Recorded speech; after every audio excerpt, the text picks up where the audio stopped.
I hauled my little wood fire stove down to the beach here by my house in Oslo. The wind was ripping, crushed the fire, and the fuel I brought down burned out in minutes. Classic.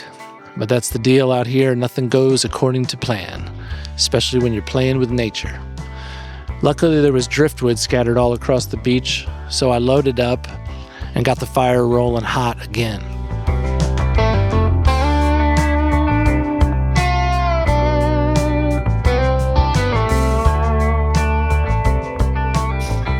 I came to put my spin on salmon cakes, a recipe that's been passed down in my family for generations. My grandma cooked them on camping trips, frying patties over an open flame that she'd pre-prep. My mom made them back in Kansas, only she had to stretch one can of salmon with a whole bag of crackers to feed my brother and I. It wasn't fancy, saved us some cash, but it was dinner, and we love them to this day. I've got my grandma's handwritten recipe, and even an old photo of my grandma cooking these cakes by a fire. Those details remind me that food isn't just about eating, it's about where you've been, who you've loved, and how you got here. I miss her.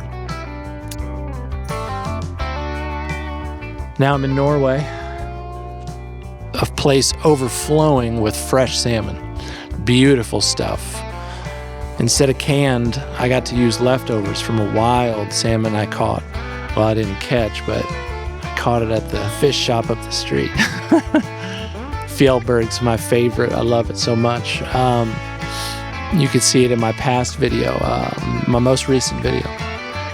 I used leftovers from that one that I grilled, and it's still humble, it's still practical, it's just a whole different ingredient story.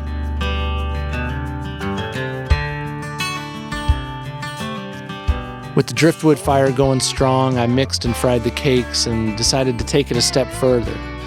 I turned them into what I'm calling the Big Day Beach Club, a triple-decker stack on toasted brioche with salsa verde mayo, thick-cut smoked bacon my dad made and smoked back in Kansas. He brought it here when he came to visit. Heirloom tomatoes sliced thin, shredded romaine, basil leaves, and a squeeze of lemon to finish it off.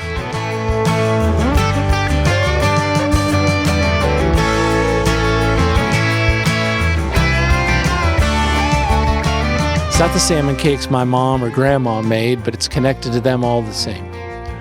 Born from family meal leftovers, a driftwood fire, and 3 generations layered into one sandwich. That's På Tur for me. Not just cooking outside, but carrying family history into a new place, giving it new shape, new flavor, and new life. I hope you dig it. Peace.